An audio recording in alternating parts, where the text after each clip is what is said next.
जोहार आप सभी को। शिक्षक दिवस की हार्दिक शुभकामनाएं आपको। और आज हम जो बात कहने वाले हैं, जिस उद्देश्य के साथ मैं ये वीडियो बना रहा हूँ, बहुत बहुत प्रकार की मैं आज बातें करने वाला हूँ। सबसे पहले तो सभी शिक्षकगण और सभी जितने भी विद्यार्थी हैं, सबको शिक्षक दिवस की बहुत बहुत शुभकामनाएं और बधाई। और मैं धन्यवाद देना चाहता हूं कि मेरे बचपन से लेकर अभी तक जितने भी मित्र जो मेरे शिक्षक के रूप में मुझे संभाला है, या मेरे माता पिता हो, या मेरे गुरुजन हो, दोस्त हो, पत्नी हो, भाई हो, बहन हो, सभी लोग का मैं धन्यवाद देना चाहता हूं और शिक्षक दिवस की हार्दिक हार्दिक शुभकामनाएं देना चाहता हूँ। आज मैं बात करना चाहता हूँ स्टूडेंट की मन की बात। आपको पता होगा कि आज ट्विटर पर बहुत सारा ट्रेंड कर रहा है। लोग 25 लाख 40 लाख लोग ट्वीट कर रहे हैं केंद्र सरकार के खिलाफ। जो बेरोजगारों की समस्या है, मैं उस पर चर्चा करने वाला हूँ। रेलवे एसएससी के एग्ज़ाम नहीं हो पा रहे, मैं उस पर चर्चा करने वाला हूँ।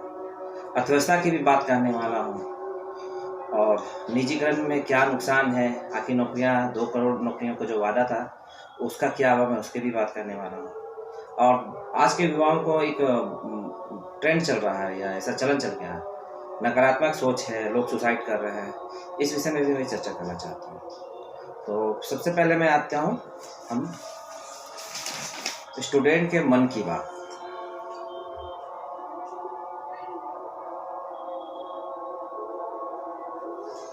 मैं स्टूडेंट के मन की बात इसलिए कहना चाहता हूँ कि सरकारें अपने मन की बात तो कह लेती हैं, समस्या कहाँ पर आ रही है, तो इस पर मैं चर्चा करना चाहता हूँ। देखिए, एक बच्चा है, वो अब पढ़ता है, लिखता है, उसके बाद जब कॉलेज से पास आउट हो जाता है तब उसे एक नौकरी की आवश्यकता पड़ती है। सरकार बहुत सारे फॉर्म निकालती है, अच्छी बात है, निकालना भी चाहिए। और उसके बाद ये चलन आपका 1 साल, 2 साल, 3 साल, 4 साल, 5 साल में भी यह नियुक्ति प्रक्रिया चलती रहती है। तो बच्चा बताइए, आप ही बताइए कि ऐसे में स्टूडेंट क्या करें? तैयारी करना छोड़ दे, पकौड़ा बेचे या खिलौना बेचे या देसी कुत्ते को पाले? मैं यहाँ पर किसी का आलोचना नहीं करना चाहता हूँ, या यहाँ मैं केंद्र सरकार की भी आलोचना नहीं करना चाहता हूँ, राज्य सरकार की भी आलोचना नहीं करना चाहता हूँ, लेकिन ये हमारे स्टूडेंट के मन की बात है। तो ये तो आप इसमें जो भी इस केंद्र सरकार दोषी हो या राज्य सरकार दोषी हो, मैं उस पर ही बात करना चाहूँ। मैं अभी आता हूँ conduct the railway SSC exam.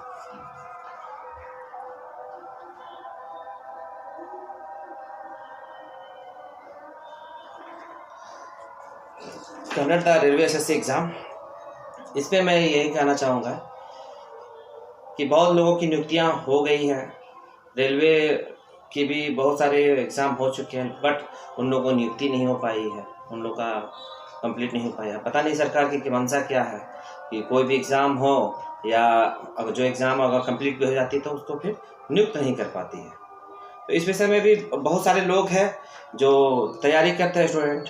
और हमारा तो देश में ऐसा इंफ्रास्ट्रक्चर है नहीं, इंडस्ट्रियल सेक्टर में उतना ग्रोथ हुआ नहीं है कि आप निजीकरण के बहुत लोग फायदे गिनाते हैं। मैं यही कहना चाहूँगा कि कहाँ है फैक्ट्रियाँ? ठीक है, हमने चीन का सामान लेना बंद कर दिया, मोबाइल लेना बंद कर दिया, लेकिन हमारे देश में प्रोडक्शन लेवल कहाँ है? कहाँ से जो रोजगार है हमारा सृजन हो पा रहा है? तो इस पर भी मैं चर्चा आगे करना चाहता हूँ। आते हैं, देखते हैं बेरोजगारों की समस्या। चाहे केंद्र सरकार हो, चाहे अन्य राज्य की सरकार हो, चाहे हमारे राज्य की सरकार हो, जहाँ बात बेरोजगारों की बात आती है तो सरकार यह करके पल्ले डाल लेती है कि हम बेरोजगार युवाओं को पेंशन देंगे या पैसा देंगे जब तक उनको रोजगार नहीं मिलेगा। अरे भैया, आप उनको रोजगार तो दीजिए ना। एक एग्ज़ाम तो आपसे कंडक्ट हो नहीं पा रहा है, जेपीएससी आज एसएससी की 5 साल 6 साल ये प्रोसेस लग रहा नहीं लगता कि आपका काबिलियत के साथ मामला कभी कार्मिक विभाग में जाता है, तो कभी सरकार के पाले में जाता है, कभी हाई कोर्ट में मामला जाता है। अब बताइए, ये अर्थव्यवस्था की बात मैं इसलिए कहना चाहूँगा कि अर्थव्यवस्था भारत में केंद्र सरकार ने बहुत कड़े फैसले लिए। मैं खुद समर्थक हूँ, अच्छी चीज़ों का मैं खुद समर्थक हूँ। राम मंदिर का फैसला हो, धारा 370 हटाने का फैसला हो, या नई शिक्षा नीति का फैसला हो, बेशक सरकार बहुत अच्छा फैसला ली है, लेकिन नौकरियां कहाँ है, अर्थव्यवस्था हमारा कहाँ है। -23.9% GDP ग्रोथ हमारा कम हो रहा है, तो इस पर हमको कुछ करना चाहिए। और बेरोजगारों की बात इस देश में नहीं सुनी जाती, इसलिए कि मीडिया का जो एक थोड़ा हिस्सा है, अभी 5 दिन से लोग ट्विटर पर ट्रेंड कर रहे हैं, लगभग करोड़ों रिट्वीट हो चुके हैं। जितने भी वो केंद्र सरकार के मंत्री हैं वो सभी लोगों को ब्लॉक कर रहे हैं ट्विटर पर। तो कहाँ उनका बात चल रहा है? ना तो या न्यूज अब मेन स्ट्रीम मीडिया में है, ना अखबारों में है, ना ही किसी न्यूज चैनल में है। तो हम किस टाइप का न्यूज़ देखते हैं? रसोई गैस के दाम में गिरावट, रसोई गैस लेकर आई खुशखबरी, ये क्या न्यूज़ है? अंदर आप खोल के देखिएगा तो 1 रुपये का भी गिरावट दर्ज नहीं होता। तो बस सरकार का एक हिस्सा इस चीज़ों को आगे लेकर, ऐसे ऐसी चीज़ों को मीडिया तवज्जो दे रही है। मैं नहीं कहता हूँ कि सुशांत सिंह का मीडिया में तवज्जो नहीं मिलना चाहिए, बेशक मिलना चाहिए, लेकिन एक हिस्सा छात्रों का भी है। लगभग 10 करोड़ छात्र हैं जो तैयारी पे लगे हुए हैं, उनके मन की बात कौन सुनेगा? बेरोजगारों की मन की बात कौन सुनेगा? तो यही हमारी बात है। अर्थव्यवस्था की बात में मैं ज़्यादा नहीं कहना चाहूँगा, चूँकि मैं अर्थशास्त्र का कोई विशेषज्ञ नहीं हूँ, फिर भी जितना हमने जाना है, भारतीय अर्थव्यवस्था को पढ़ा है, बस यही बात है कि जैसे मान लीजिए, देखिए अब आते हैं स्टॉप प्राइवेटेशन। सरकार निजीकरण कर रही है। पहले 27 सरकारी बैंक हुआ करते थे, अभी कुल मिलाकर अभी 12 सरकारी बैंक है। आज का जो न्यूज़ है उस पर आ रहा है कि अभी और 8 निजी बैंक का प्राइवेटेशन किया जाएगा, जिससे हमारे कुल सरकारी बैंक टोटल 4 बचेंगे। देखिए, एक चीज़ समझना होगा आपको। आप नौकरी की बात कहते हैं, रोजगार सृजन की बात करते हैं, क्या निजीकरण से नौकरियां सृजित हो जाएंगी? ये सवाल तो है। BPCL, आपका इंडियन ऑयल, जितने भी महारत्न कंपनियां, सब अभी निजीकरण की दिशा में बढ़ रहे हैं। मुझे नहीं पता कि इससे फायदे होंगे या नुकसान होंगे, बस हम छात्रों को नौकरी चाहिए, और नौकरियां कहाँ है ये पता नहीं। और निजीकरण से बहुत सारे नुकसान भी है, कुछ फ़ायदे भी है। ये आप ज़रूर सोचिएगा कि उसके फ़ायदे क्या है, नुकसान क्या है। अर्थव्यवस्था में आपका जो प्राइवेटेशन हो रहा है सरकारी बैंकों का, मुझे लगता है 19 जुलाई 1969 को बैंकों का राष्ट्रीयकरण इसलिए किया गया था तो कि धन के संकरीकरण को रोका जा सके, लेकिन वैसा तो नहीं हो रहा है। और जितने कम सरकारी बैंक रहेंगे, अभी देखिए बहुत सा चीज़ों को समझना बाकी है, और इसमें मैं ज़्यादा कुछ नहीं कहना चाहूँगा। अर्थव्यवस्था की बात हो गई, बेरोजगारों के मन की बात हो गई, बहुत सारी बात है जो मैं कहना चाहता हूँ। शायद इस वीडियो के माध्यम से मैं अपनी बातों को सही ढंग से नहीं रख पा रहा हूँ। बस समझने वाली बात है कि सरकार की मंशा क्या है, सरकार आखिर करना क्या चाहती है। हम युवाओं को रोजगार नहीं देना चाहती। हाँ, एक चीज़ मैं ज़रूर कहना चाहूँगा कि यहाँ पर मैं केंद्र सरकार या राज्य सरकार की आलोचना नहीं कर रहा हूँ, ना तो मैं भक्त हूँ और ना तो मैं चमचा हूँ। इसलिए अगर मेरे इस पोस्ट को देखे, मेरे इस वीडियो को देखे, और मैं कोई लाइक करने के लिए नहीं इस वीडियो को बनाया हूँ या मुझे बहुत फेमस चाहिए, मेरे मन की बात थी, मन की भड़ास थी। और चूँकि सभी लोग अपने मन की बात कहते हैं देश में, तो मुझे भी अभिव्यक्ति की आज़ादी के तहत मैं भी अपने मन की बात कह रहा हूँ। और मुझे नहीं पता है कि ये सही है या गलत है, या केंद्र सरकार के खिलाफ जा रहा है या राज्य सरकार के खिलाफ जा रहा है। मैं बस इतना कहना चाहूँगा कि ये जो सही है, जो सत्य है, मैं उसको कहना चाह रहा हूँ। बताइए ना, आप कितने लोगों को रोजगार दिए? हर साल 2 करोड़ नौकरियों का सृजन होने की बात कही थी। कहाँ है नौकरियाँ हैं? क्या हुआ? रिटेल सेक्टर में, रियल सेक्टर में, प्राइमरी सेक्टर में, सेकेंडरी सेक्टर में, इंडस्ट्री में, सर्विस सेक्टर में कहाँ है नौकरियाँ? आखिर लोग नौकरी क्यों नहीं कर पा रहे? नौकरी उनको मिल क्यों नहीं रहा? कुछ लोगों का मानना है कि आत्मनिर्भर बने। ठीक है, आत्मनिर्भर अच्छी बात है, बनना चाहिए। तो फिर हम सरकार क्यों चुनते हैं? सरकार हमारे लिए कैसी व्यवस्था करे जिससे लोगों को रोजगार मिल सके। बेशक मैं भी अपनी नई कंपनी खोला हूँ, मैं भी स्टार्टअप किया हूँ, बहुत सारे लोग स्टार्टअप कर रहे हैं। तो सरकार वैसा माहौल कहाँ क्रिएट की? खाली बड़ी बड़ी बातें बोलने से थोड़ी हो जाता है। स्किल इंडिया आया, क्या हुआ स्किल इंडिया का? हमने तो स्मार्ट सिटी भी नहीं देखी है। आत्मनिर्भर भारत, देसी कुत्तों को पालने से रोजगार थोड़ी सृजन होगा, बोल देने से नहीं होता। तो तो अब मैं आता हूँ अपने अपने राज्य झारखंड के मुद्दे पे। तो जोहार एक बार फिर आप साथियों को।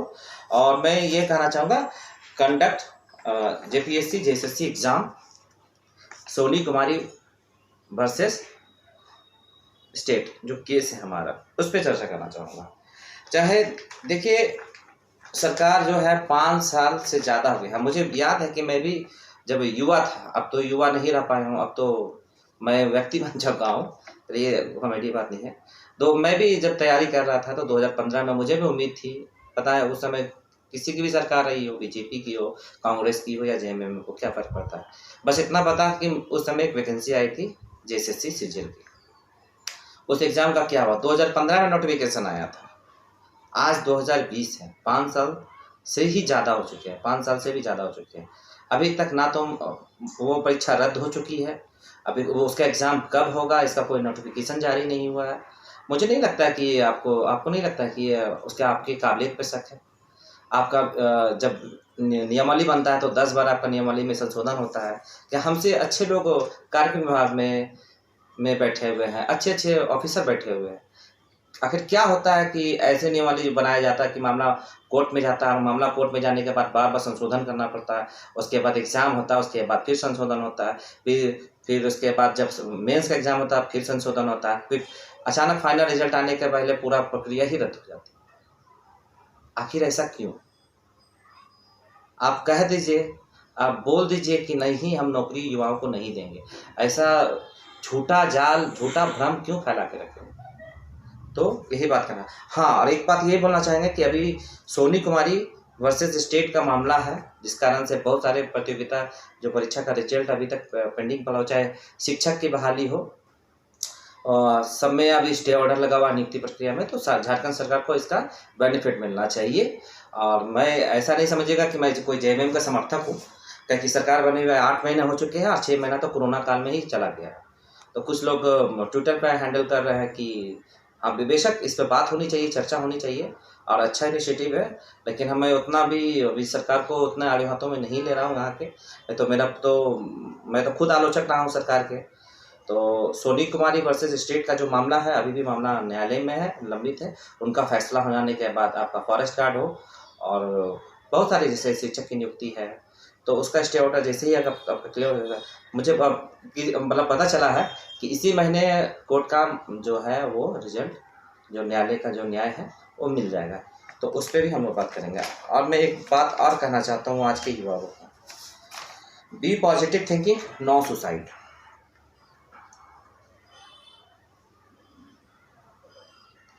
Be positive thinking, no suicide. देखिए, एक उत्तराखंड के एक भाई है जो वन दरोगा की एग्ज़ाम नहीं हो पाने के कारण वो सुसाइड कर लिया है। कोई मेन स्ट्रीम मीडिया में ये सब चीज़ें नहीं आती है। आप समझ सकते हैं कि मीडिया का एक हिस्सा किन चीज़ों को आपको परोस रहा है, क्या मुद्दे जो देश में होने चाहिए वो मुद्दे को नहीं दिखाकर अन्य मुद्दे को कैसे हाईलाइट करते हैं। मैं ज़्यादा अभी इसमें नकारात्मक बातें नहीं कहूँगा, लेकिन हम लोग को पॉजिटिव थिंकिंग करना है। देखिए, होता है क्या है, आपका जैसे समय होते जा रहा है, आप तैयारी कर रहे हैं, ये मेरे साथ भी हुआ, काफ़ी लोग भी इसमें अनुभव कर चुके होंगे। तो एक पैनिक सिचुएशन हो जाता है कि अब तो मेरा नौकरी हो नहीं रहा है, सरकार या कभी रिजल्ट भी नहीं हो पाया, तो लोग अपने जीवन लीला को समाप्त करना चाहते हैं। मैं बिल्कुल उन लोगों से कहना चाहूँगा कि ऐसा बिल्कुल ना करें, बिल्कुल ना सोचें, क्योंकि आप एक बहादुर हैं, भारतीय हैं और भारतीय लोग का ऐसा इतिहास नहीं रहा है कि वो सुसाइड करें। दूसरी बात है कि पॉजिटिव थिंकिंग, सकारात्मक सोच हमेशा बिल्कुल रखें। ऐसा रोने धोने से या गलत कदम उठा देने से कोई भी समस्या का हल नहीं होने वाला है। तो निरंतर प्रयास करते रहें। कुछ लोग ऐसा भी मानते हैं कि इसके अलावा हम क्या कर सकते हैं। बेशक मन में सवाल उठता है। बहुत लोगों का मानना ऐसा है कि हम अगर स्टार्टअप करें तो हमारे पास पूंजी नहीं है। तो नए-नए सोच क्रिएट कीजिए, नई-नई थिंकिंग क्रिएट कीजिए, लोगों से मिलिए, लोगों से जुड़िए और सरकार के भरोसे में तो बिल्कुल मत रहिए। और फिर भी अपना जो एम है, उसका गोल है, उसको प्रयास करते रहे। मैं भी मुझे भी पिछले साल बहुत होपलेस हो गया था, काफ़ी ऐसा लग रहा था कि अब क्या होगा, अब कुछ नहीं हो सकता, हम तो केवल पढ़े हैं 4-5 साल, आगे कुछ समझ नहीं आ रहा है कि क्या करेंगे, नहीं करेंगे। फिर भी मैंने अपने आप को सँभाला, सोचा कैसे नहीं होगा। हाँ, अभी वैकेंसी नहीं आ रही है, अब जैसे वैकेंसी आएगी अभी कुछ कुछ काम करके अपना स्टार्टअप करके कुछ काम किए, कुछ पैसा को अर्न किए हैं। ऐसा नहीं कि मैंने तैयारी छोड़ दिया हो। एकदम अलर्ट रहिए, एकदम इस मामले में आत्मनिर्भर रहिए। आपको कोई बोले पैनिक सिचुएशन हो जाए, टेंशन हो जाए, डिप्रेशन में चले जाए, ऐसा नहीं है। बिल्कुल तैयारी कीजिए, अच्छे से तैयारी कीजिए, छोटे मोटे कुछ काम कर लीजिए। और जो नहीं कर पाते हैं या जिनकी अच्छी मतलब पारिवारिक स्थिति बहुत अच्छी है, वो बिल्कुल तैयारी करते रहें। और नकारात्मक बिल्कुल ना सोचे, सकारात्मक सोचे, सुसाइड बिल्कुल ना करें। बस इन्हीं सब बातों को मैं कहना चाह रहा था, और मैं ज़्यादा नहीं कहना चाहूँगा। बस ये ट्विटर पर ट्रेंड कर रहा है 5 दिनों से, मेन स्ट्रीम मीडिया में नहीं था। सकारात्मक सोचिए, ये बहुत अच्छा है कि काफ़ी लोग इससे जुड़े हैं। 40 लाख 50 लाख लोग रिट्वीट किए हैं। आज एक ट्विटर कैंपेन चल रहा है झारखंड में भी, कंडक्ट जेपीएससी जेएसएससी एग्ज़ाम, काफ़ी लोग हैं। मैं उतना नाम, काफ़ी मित्र लोग भी हैं, जो जैसे जोहार गुरुजी एक ग्रुप है, या एग्ज़ाम फाइटर्स ग्रुप है। ये लोग काफ़ी इस पे बहुत अच्छा काम किया है कि सरकार को एक दबाव बना रहे हैं जिससे कि एग्ज़ाम कराए। बहुत अच्छा है, और उन लोगों को शुभकामनाएं देना चाहता हूँ, और ज़्यादा नहीं कहना चाहूँगा। पॉजिटिव रहिए, अच्छे से रहिए। धन्यवाद, जोहार आप सभी को, बहुत बहुत जोहार।